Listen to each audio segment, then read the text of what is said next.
Oke, semangat pagi. Assalamualaikum warahmatullahi wabarakatuh. Baik, dalam kesempatan kali ini saya akan membicarakan masalah pentingnya kita mencari ilmu, mendapatkan pengetahuan, baik itu formal maupun non formal. Dalam sebuah kesempatan, saya memiliki kesempatan berbincang dengan seorang kawan dan dia cukup kaget ketika saya menceritakan aktivitas saya yang masih ikut webinar dan beberapa training. Dia mengatakan, "Lah, sudah tua kok masih sudah berumur kok masih belajar terus." Nah, dia bertanya, ada sebuah pertanyaan yang membuat saya berpikir. Jadi dia bertanya seperti ini, apa yang menyebabkan kamu kok mau terus belajar gitu loh? Padahal kerjaan sudah dapat, posisi sudah ada, terus kenapa harus terus belajar, harus mendapatkan ilmu terus? Dari awal pertanyaan itu saya hanya menjawab bahwa bisa jadi apa yang saya rasakan ini hanya given, hanya pemberian, hanya anugerah bahwa saya terus mau belajar. Sampai pada suatu ketika saya terus merenung, sampai akhirnya saya menemukan dalam sebuah buku yang ditulis Simon Sinek yang berjudul Start with Why. Jadi di sana mengatakan bahwa banyak pemimpin harismatik, pemimpin yang berpengaruh di dunia, yang memiliki pengagum, pengikut yang banyak, dalam melakukan sesuatu, dia tidak memulai dari apa yang dilakukan, tidak. Dia melakukan dengan mengapa dia melakukan. Dalam buku itu mengambil contoh seperti Steve Jobs, yang dia dalam mendirikan perusahaan Apple, dia menakodai Apple, membuat tidak hanya langsung membuat produk seperti apa, tapi dia berpikir mengapa perusahaan ini harus ada.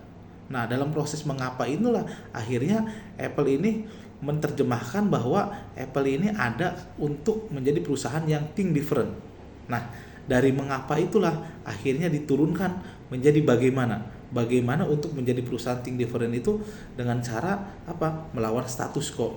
Akhirnya kita bisa melihat produk-produk Apple yang sangat variatif, yang sangat inovatif, yang sangat disukai sama pasar. Kalau kita berbicara apakah tempat lain atau perusahaan komputer sejenisnya tidak mempunyai teknisi yang sehebat Apple, saya pikir banyak juga yang pintar. Tapi kemampuan berpikir mengapanya itulah yang penting dari perusahaan sebesar Apple. Nah, balik lagi ke konteks saya belajar, ketika kita berbicara kenapa saya harus belajar, ternyata setelah saya sadari, ternyata saya sudah menemukan mengapanya.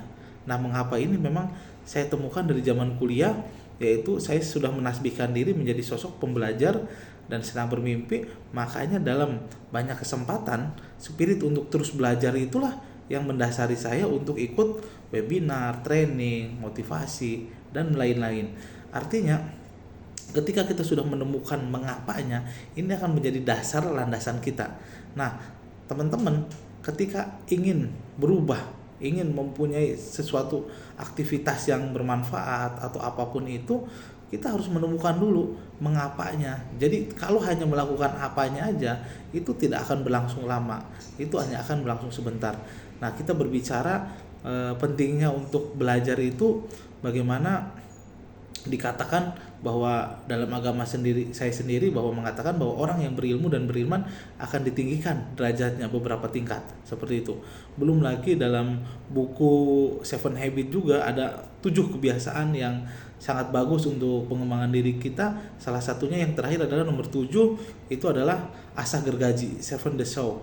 Artinya bagaimana kita terus meningkatkan terus kompetensi kita, pengetahuan kita, sehingga kita menjadi pribadi yang benar-benar upgrade terus, improve terus, seperti itu. Bahkan saya pernah mendengar waktu itu seorang motivator bahwa saat Anda tidak membaca buku 3 hari, Anda akan berbicara dengan orang lain dengan kemampuan, dengan pengetahuan Anda yang 4 hari kemarin.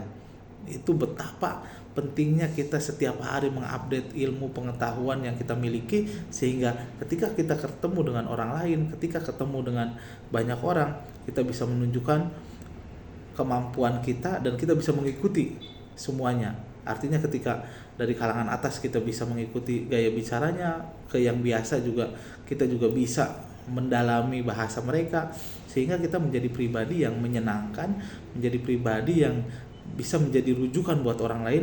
Dan ketika banyak orang ngobrol sama kita, mereka mendapatkan insight yang cukup banyak dari kita.